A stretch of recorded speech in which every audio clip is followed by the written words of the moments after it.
you have a season that you're in before you get married. Mm-hmm. At the point you give that woman a ring, right? You're asking her. The person who might still have some uncertainty would need to be her, not you, because you're asking. Mm-hmm. So from the time you say, will you marry me? Mm-hmm. You need to be ready for her to say yes. No.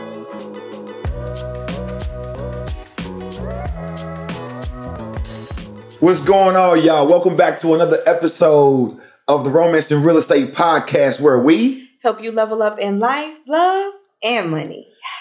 Welcome back. So remember, make sure to like, comment, subscribe, give us some feedback. Mm-hmm. You know what I'm saying? If you're getting value from what we're putting down. So before we go too far, today we're going to talk about keeping going past the stop sign. Yes. Right? All right. So when it comes to real estate, y'all, a lot of my mentees get very attached when they think they see the first deal, because they're excited. They're trying to like apply themselves, but they don't follow the KPIs. So the key performance indicators, those are the numbers or the equation that you might want to go by to evaluate the deal. Therefore, you avoid using your emotions, especially that first one. You know, there's a lot of emotions. You're not 100% confident. You're inexperienced, but they want to hold on to it. Oh, can I stop you there? Yeah. Do you think they don't have faith in the KPIs? Or they not? I mean, it begs the question, right? Right from the start. So the numbers are the numbers. Right. And I don't know if they don't have faith or if they're emotionally attached to the potential of what the deal could be in their eyes. In their mind. Just because sometimes we know it may not be right, but we just they try to like give a reason why they continued. Let me ask you another question. How often are the KPIs wrong? If you follow the numbers, you can't lose. Okay, understood though. Make it make sense. But let's just play the other side real quick. Would you say it's hard to have faith in something that you've never had? Meaning, yeah, the numbers are never wrong, but they your numbers. I don't got my own numbers. So right now, I have to use faith in you letting me know that if you follow the numbers not going to steer you wrong. But now I'm looking at something that can be it's actually attainable by my hands. And even though the numbers may lean a little bit, I can actually do this. This will be a success for me. So do I walk in faith for the numbers that you have told me will work out if they look a certain way? Or do I go with what I'm actually looking at, touching, seeing, and feeling, and being able to step my foot into? I'm about to be able to put my foot up in this thing, and you talking about some numbers.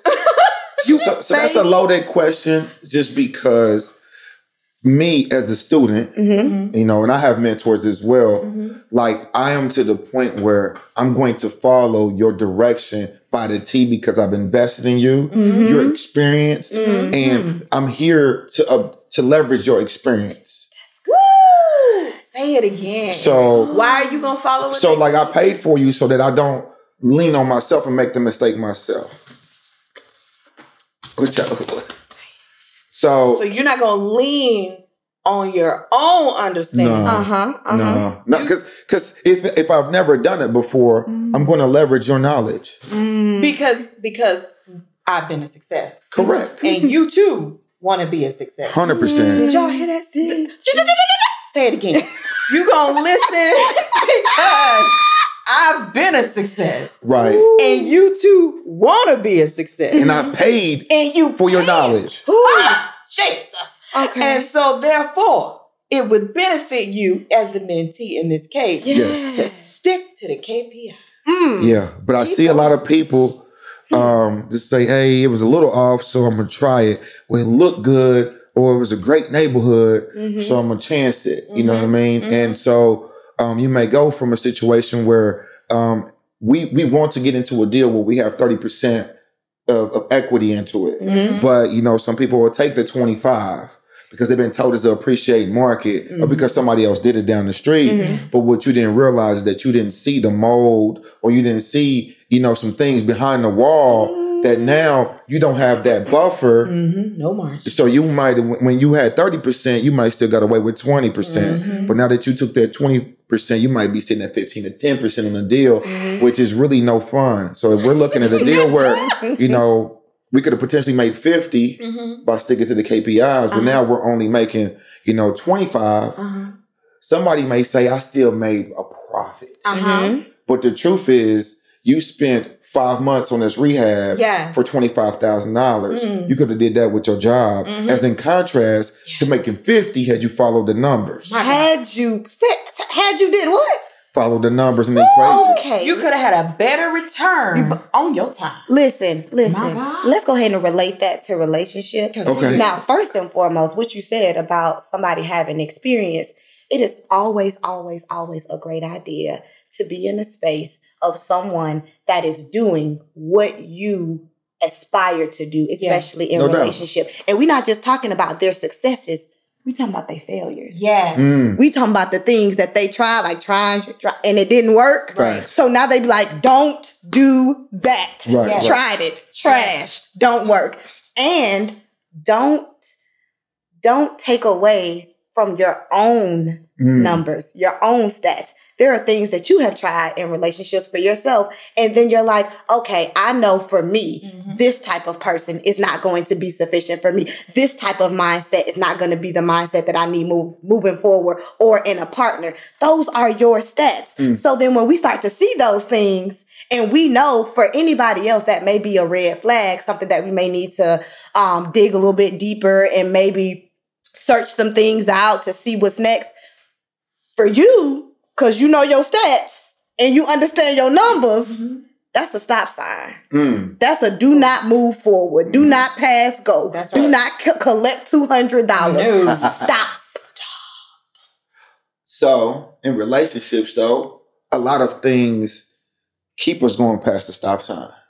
All right. So I've been in the situations, and I think I was sharing with you just to be transparent. I put it on camera. Like, I felt like I went past certain things, certain stop signs, because I desired sex. Okay. And, and so like, I was thinking with that head versus the other head. Right. You know what I'm saying? So like, how do you assist people to like get past that, that situation where they keep going past that stop sign? Because I feel that there are a lot of people addicted to sex. I feel like I was at a certain point. Like it was a priority in my day-to-day.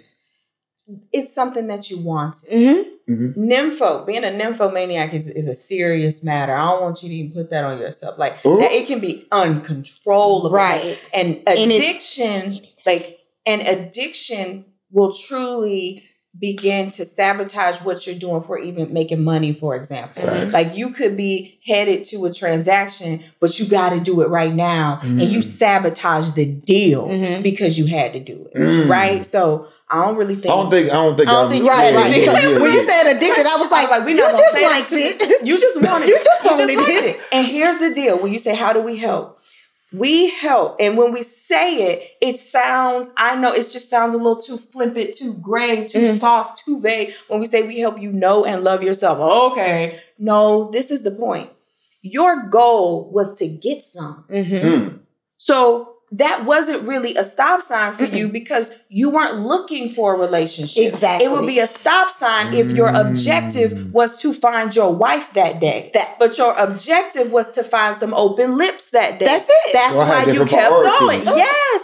And so Okay. often we don't really feel, we're not standing up true in what our actual objective is of the day because of what society says or what we are shoulding ourselves. Well, I should be doing better. I should treat her better. I should want her more. You want to have sex. Period. Boom. Period. And even with our clients, we'll say, look, you know what God says. We never going to take away from what you are guided to do by the word. All right. However, we are guiding you with some principles and some strategies that can help you. And you keep going left. And they laugh because it's like, do you just need to go wax one off? Do you? Do you just need to go drop it, flip it, and reverse it?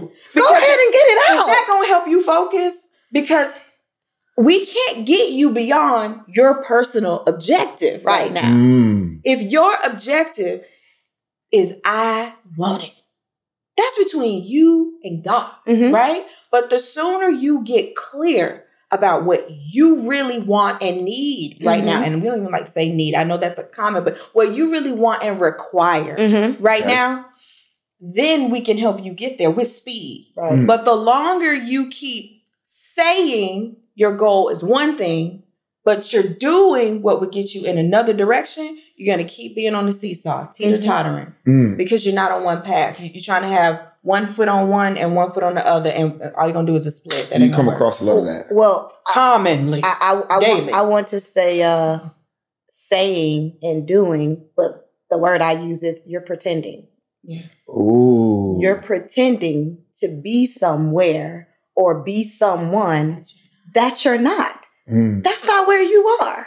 It's like, I want to be a wife and no, you want to have sex. You don't have to be a wife to have sex. Right. If you want to go have sex, go, because it's a lot of the times I can say, okay, I want to do da-da-da-da-da, and that's what I want, right? Right. And then I go explore it, and it's like, that's not really what I wanted. Right. That's not really. But if I don't take the time to explore that, if I'm not honest with myself, if I'm not honest with my number one star player, because when y'all gone, it's just me. That's right. Right. If I'm not aligned with myself and I don't even take the time to explore that piece of myself and I keep it over there and I keep saying and pretending, then I'll never really realize I was never after sex. I was really after intimacy, but I never shine a light on this thing. Got you. But what I did take something away from that. You was like, go ahead and turn it out for a little bit and come back. Be where you are. Be where you are. Because guess what? You can't. No, but I'm for real. You can't change. You can't change Be where you what you are. don't acknowledge. But, so I got a question. I'm sorry. Yeah, go ahead, Mike. So a lot of married men tell me, and I disagree. Y'all tell me your perspective. They like on your bachelor day, like get whatever you need to get out of your system. Although I don't think I need to get anything else in my system. I had plenty of whole days. That was safe. But I'm saying that they preach that a lot. Like get it out now because you don't want it. I've heard that too. How y'all feel about that? Okay. Wait, I'm sorry. Just for clarity, you said on your bachelor night, like the night before the wedding. Well, whatever it is, like bachelor party. Your bachelor party. Okay, your some bachelor people have it a week before or whatever. Yeah. In proximity Before to your you wedding. cross, jump the broom. Okay. Across the line. Okay. A lot of husbands tell you this. So Jesus. help me. A lot. I know. They said your OG's and I mean, full of shit. It goes both ways, right? And here's what I'm going to tell you in love. If you feel like you need to do that, you're not ready to get married. That. If you feel like it's something you still need to do, then you do need to do that thing. Right. But you're not ready to get married, right? Because it's not just, I could just go have all this sex today, and then it's okay if I've got 30, 50 years of not being sexually satisfied because I did it in June of 2022. I'm good. That math ain't even mathing, right?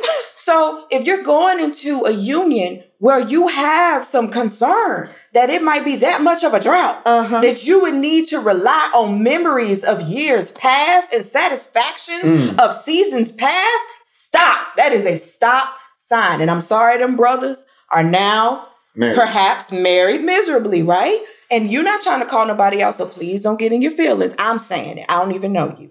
But these are the signs that we can hear. Like, it might not hit your ear like that, but I know what they're really saying, right? And now you're projecting. You're projecting that torment, and where a person may feel like they are shackled now in their union onto somebody who's going into a union. And that pisses me off. It's the same thing as when unhappy single women give young ladies bad information to help them stay unhappily single as well. So both parties are not helping those who are coming after. Here's what I will say, okay? You have a season that you're in before you get married. At the point you give that woman a ring, right?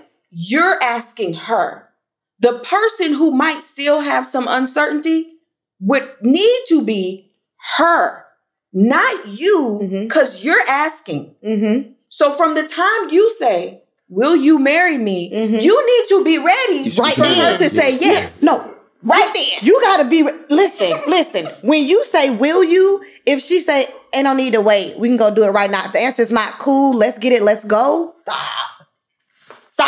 We made this distinction in another episode. What separates a single man from a married man, from a broke man to a rich man? Come on. It's mindset. My appetite is different. I don't want the things that I wanted before. So by the time I'm ready to ask you a question, by the time I'm looking for the ring, I'm saying to myself, I don't even want that. And why? Because it's not coming from her.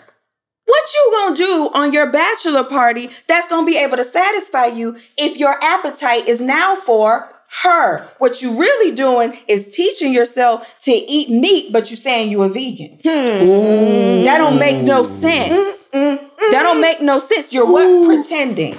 Stop pretending. You don't want her yet. You don't want nobody else to have her, but you don't want her yet. So leave her where she at. Please. And leave you where you at. Please. And then we won't have so many miserably married people. All right, hold on. Your energy got bad. Because I'm sick of this. I'm both But I get it, though. I get it. I'm I'm gonna make sure to passionate. send the link to all the. Come for me, boo. I'm full. Oh, hell no. Because it's like, I'm sure you feel the same way, Eric. I'm sure, and here's why. When you Feel the same way of what? I'm going to tell you. When you know the process that someone can follow to get free rental property, right? But then you hear the trash that other people might be sharing. Like, and now I'm going to give you an example. But hold on, because I'm saying, and now it might be planting seeds of doubt into your future mentees, thinking it's even possible at all. And you're like, no, and you know the solution. But there's it's a populace of people that are coming against it. Okay. Would you be passionate too? Yeah. Because you know the answer, right? Yeah. And what would you do? Keep buying real estate. Keep buying real estate. I can show you better than I can tell you. But a lot of people do say that, like the market's oversaturated, the market's crowded, the interest rates are high, the price of real estate is high. But as I said before, like today is still the best day to buy real estate because the price today ain't gonna be the price tomorrow. Big facts. So like I get what you mean. Yes. 100%. And I'm gonna just say one more thing and then I'm gonna be done. Because I said I was gonna be chill. I said I was gonna be chill today, y'all. I really did. That I was gonna be chill. And look, ain't nothing chill about it. The ice is gone. Here's the thing. And I know y'all be like, oh, y'all was going so super spiritual. It's the instructions, all right? I like to read them, okay? Here's the thing. Sometimes we have to be careful about who we're having conversations with, okay? Because every entrepreneur ain't really a success. And every person with a ring ain't really happily married. And these are just big facts. Yes. Okay? So it takes a certain level of integrity and transparency to be in a position like this, to talk about this topic with so many, and even on God's internet broadly, right? Because then people have questions. They want to go deeper. It's all this additional insight and information. Whereas a person can give you one bad nugget and you can take it thinking it was a gem and it'll ruin the next 3 to 5 years of your life. But what you need to do, and it goes back to pre-qualifying people, right? Is when someone tells you something, find out if they're successful right now doing what you desire to do. Because sometimes people could have been a success before, but they don't know what the market like right now. Right. They can't help you navigate right now. Right. What was popping then, that's not what's popping now. You got to be able to pivot. And I always tell people, success is a screenshot of that day. Come on, say it. Like to maintain is a whole different ball. So a lot of people see that, and I'm like, hey, that's 16, that's 17, I got 18. But ask me what today looks like. Ask me what my margin looks like today. Ask me how how many houses I'm acquiring today, and that determines like how successful I am today. Now, a true entrepreneurial, I'm a fan of true entrepreneurs who have stamina. Yes. You know what I'm saying? Some may say it's a marathon. Like it. That's right. But I admire entrepreneurial stamina. That's right. You know, because you're weathering storms. That's right. Yeah. You're weathering storms. You have to have the endurance to do it. It's no different in love. That's right. And I'm going to be honest with you. There are some things that are different between when you are dating or when you're married. But in some respects, in love, you have to have endurance to weather the storm. It's just that, as we said in a different discussion, when you're not anchored for the long haul, when you haven't agreed to be here forever, when the storm comes, why not be out? Why not? Why not?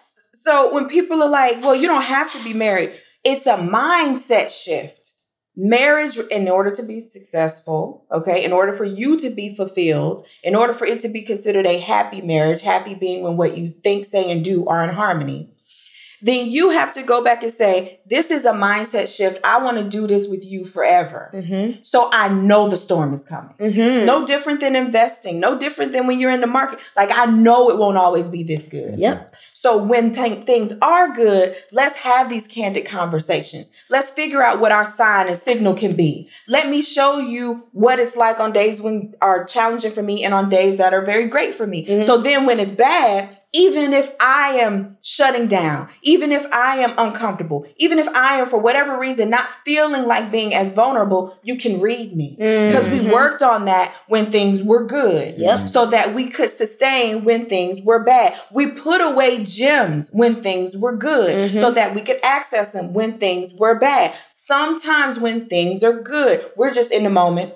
We're just going with the flow. We're just enjoying what's now. And then we're like, well, he always tells me what he wants for dinner. I don't ever have to figure it out. He always says what we're going to do for sex. I don't ever have to figure it out. She always handles the kids. I don't ever have to figure it out. But then one day she's not available to take care of the kids. Like, what do we do? Call in reinforcement. I don't know what to do. And so it's like we have to prepare and we have to be in alignment ahead of time so that we can endure. So I'm going to try to leave Mike's question alone because my whole spirit is just turned. So let's bring it back. Wait, I got a question for you, Eric. Yep. Having mentees, right? And being a mentee. Yeah, no doubt. Would you be able to receive from someone that has never messed up a deal for real? Ooh. So I'm going to be honest with you. I've never lost on the deal, but I've broke even before. So Shane's asked me this before, and I felt like I feel now. I'm like, man, I've really never lost. I've been blessed. I've had deals where like, man, I didn't earn nothing, and we put in 3 months, so I lost the sweat equity, but I didn't lose financially. So like, you know, when you look at the numbers, it's like, hey, you learn a little bit from that, and don't do it again, right? Well, what's the loss? Maybe that's what's being... Yeah, there it is. What's the loss? So I defined the loss financially during when I was asked that question and when you asked me it. But I think that my time being wasted is definitely a huge loss. When you said it, I was like, time is the only thing you can't get back. Yeah. But I didn't gauge when I answered the question originally when he asked me that and you asked me, I'm thinking financially. Because when we looking at real estate, that's the primary thing we look at, right? But I would say that a KPI that we don't consider is always time. We consider it in the sense of the length of the project, meeting deadlines. But, you know, I didn't look at it from the perspective of the end project. I spent 3 months there and didn't really do anything that game. Okay. Follow-up question. You get into some, would you be confident in your mentor if he's never been in and was able to successfully get out of it? Because now you in the rut. Correct. And now you need some help to get out the rut. Right. What does that look like? So it's important for my mentor to take some losses to really answer your question because that's really where I learn the most from. Therefore, that I don't have to repeat. I don't repeat, you know, the cycle, you know, that he went through on for myself. So I think it's very important for, you know, for anybody to learn more from their losses than their successes. So can I maybe just add this? Maybe you have been as successful as you have been because of the losses of your mentor. Facts. What I mean, I got an A through Z tutorial. So like, you know what I mean? So like, you just got to follow it. I got some new mentorship. And I literally told him, I was like, man, this is like my main guy stuff. So I'm excited. You know what I mean? Just because like, it's so organized in detail. Like, I'm just going to do this. You know, some of my peers have went and did kind of like their own remix. I'm like, nah, I'm gonna just stick it. He gave me a blueprint. Right, I'm gonna stick to. He literally gave me a blueprint. Stick so to the instructions. Stick to the plan. The instructions. And so that's really what that's my angle. But I'm always gonna ask about their losses. You know what I mean? For me, though, like I said, I've just been blessed. I've lost time, but I haven't lost financially. But when we're talking about mentees on my real estate side, a lot of them are using their own capital and startup capital. So I think that I looked at the question financially just because that's the main thing that they're worried about at first. Understood. At first. So that's maybe like my perspective. The beauty of that, though, and as I say, I believe every coach needs a coach. Every therapist needs a therapist. We all need a guide, right? But the beauty of, especially when you invest, because ordinarily when people pay, they pay attention, right? When you don't, you don't. How many books did you say you were going to read? How many things did you get for free? And it's still sitting there, right? But when you invest with someone who has successfully done and is potentially still doing what you desire to do, yes, there's some L's all around in one way or the other, right? But the beauty is that you don't have to take the same L's they took. Right. So then it's a progression. It's like, well, I love where you are.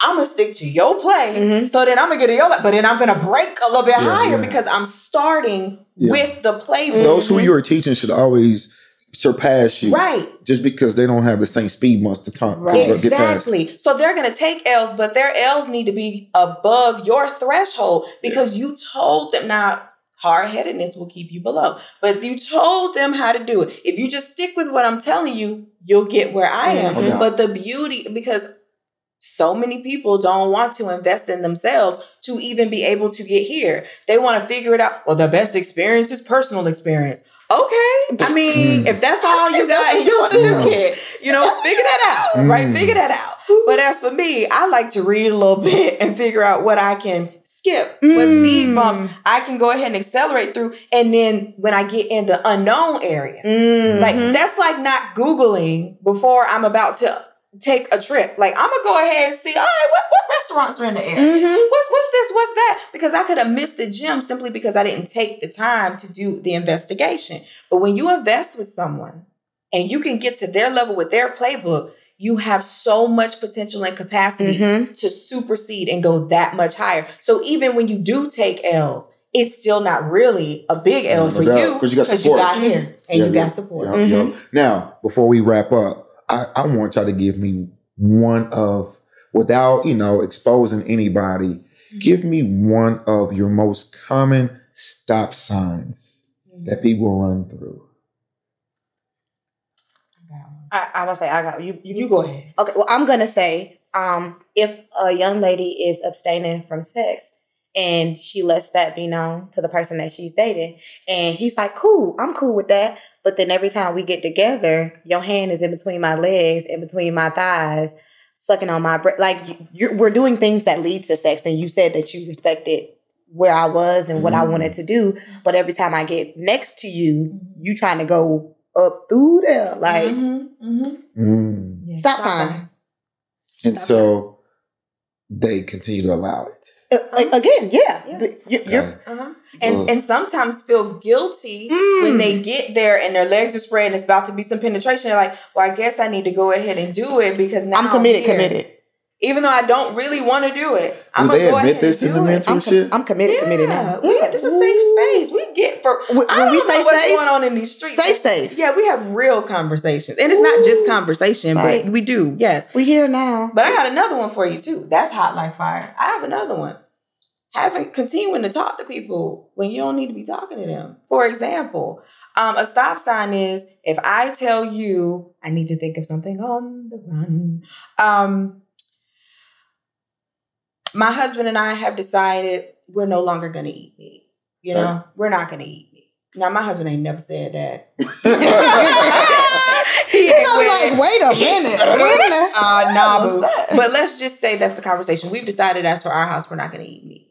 And then I come talk to you and you're like, why? And I'm like, well, health-wise, and the seafood is actually terrible. It's destroying the earth. You can see it on Netflix. It ain't really that bad. Stop sign.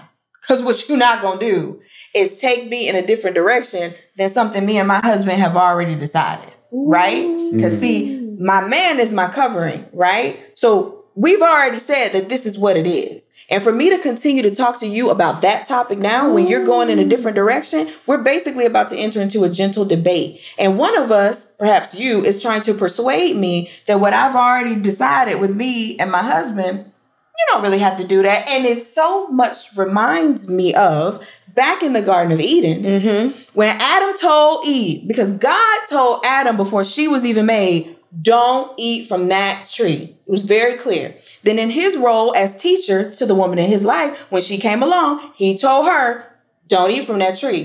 But here she over here talking to a serpent. And she's like, yeah, it's nice here. It's great. We can't eat that tree. Also not supposed to touch it. I don't know where the touching part came, but she's talking, you certainly can. Nothing's going to happen to you. You will surely not die. Stop sign. Why you keep talking to a snake? You're not a snake, Eric. But for what reason? Adam told you we don't eat it. It don't matter if I'm going to die, surely not die. Do not eat it. So when somebody else is having a conversation with you and you have already decided you're on this path, this is the path I'm on, and now they coming up with something different, what? You got one leg in your union, you got another leg in this conversation. Stop talking to them. And then we might still be eating now. And let's be super clear. What I spoke about had something to do with a person being in a romantic relationship with somebody else. Right. Shanoria is speaking about the company you keep that would put your relationship in jeopardy, your union in jeopardy, because that's your soil. Yeah. The people you got around you, they're your soil. I've never seen a plant flourish with bad soil. We're going to leave it at that. Yo, remember, your homework assignment is to like, comment, and share. Also, make sure that you tell a friend and tell a friend, man, to tap in to Romance and Real Estate every week, Wednesday, 6 o'clock. Now, if you got any feedback, if you're picking up what they putting down, man, give us some feedback in the comments. Talk to us. Anything you want to talk about, anything you want to hear about, let us know, man. We are here. But before we cut out, you know what I'm saying? Where can they get a hold of you guys if they're actually trying to prepare themselves for marriage and or save their marriage? That's right, because we definitely help with that. So check us out at getandstaymarried.com. Or you can find us at The Marriage Makeover on IG. Learn how to get these free rental properties at getfreerentalproperties.com. Peace.